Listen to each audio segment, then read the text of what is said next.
All right, let's just go to Friday or Thursday or Friday. So basically, Adam Gase was very interested. You probably sat there, took a phone call, went back and forth. What was the deciding factor for you, Jay?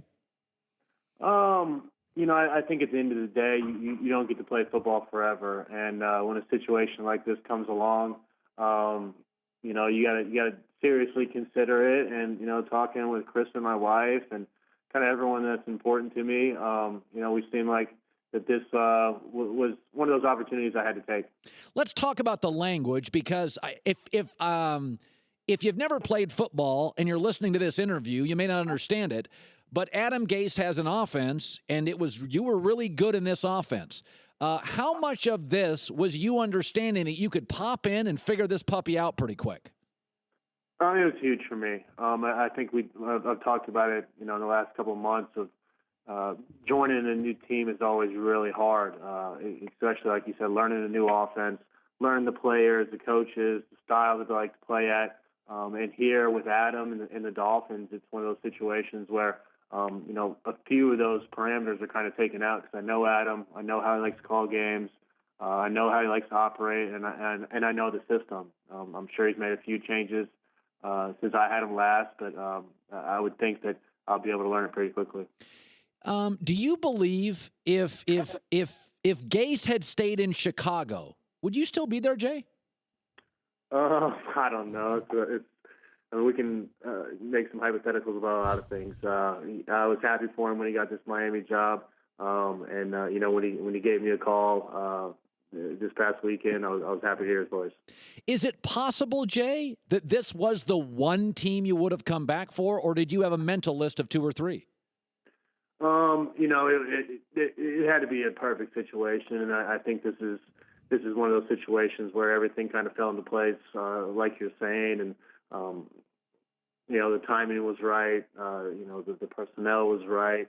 The coach was right. I was in a situation in my life that my wife kind of allowed me to leave and do these type of things. So it worked out well. Miami was actually a playoff team last year. Jay, how well do you know their personnel? I'm getting to know it. I've looked it over this past weekend. I'm obviously here now, so we're going to dive right in, and I'm just going to try to help any way I can.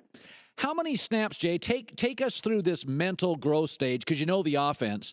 Like this now, generally for a guy like you, preseason's not that valuable. Will you want to play in these preseason games? I do.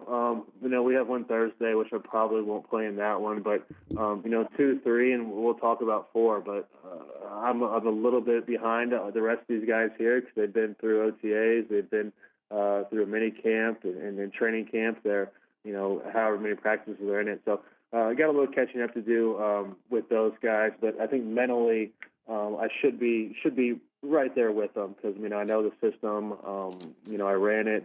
With Adam and then with Dow, whenever Adam left, we kind of kept a lot of the same stuff in place. So it's very, very familiar to me. Jay, I never worry about your arm, but and I've talked to a lot of guys that have retired for 10 years, and they still tell me they can spin it. How good a shape are you in? Just give me your sense of if you've been working out a lot. Are you ready to go here pretty quick? I think, I've been working out. I've been doing stuff. I haven't probably thrown as much as some of the quarterbacks here, but I've definitely thrown the football. And, it's going to take a week or so to get everything kind of firing, but I'm not too far away. Do you think, Jay, you'll come back to broadcasting? Because I was kind of, you went to Vanderbilt. You're a bright guy. You played in the league. You had a personality.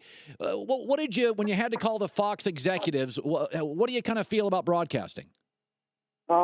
I felt bad about that.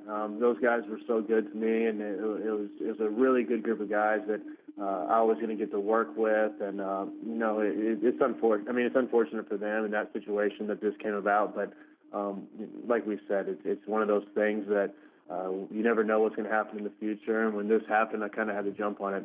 If I'll go back to in the future, I don't know. If Fox will have me back, it's definitely something I'd have to consider. And finally, why does Adam Gase's offense work for you? Like it did. I have all your numbers. I remember it. What specifically works for your skill set? Well, I think every time Adams called plays, he's pretty much been successful. You know, it works for Peyton. I think Brock's been with him. Ryan last year had success with him. So I think it's more, he's got to get a little bit more credit than the actual quarterback. He does a really good job of putting you in good situations. He knows the personnel. He knows how to use everybody. He's very conscious of running the football and keeping things balanced. He does all the things really good play callers do. Does he give you freedom at the line of scrimmage to audible stuff? Oh yeah, there's total freedom in this system. There's check with me. Some of the players have a couple play calls in them. You kind of have to do that in today's league to be competitive, I think. Well, you're going to face Tom Brady a couple times, so that'll be fun TV. And Jay, I wish you the best of luck with the Dolphins. Thank you very much. You bet. Jay Cutler, Dolphins quarterback, Bears, Broncos.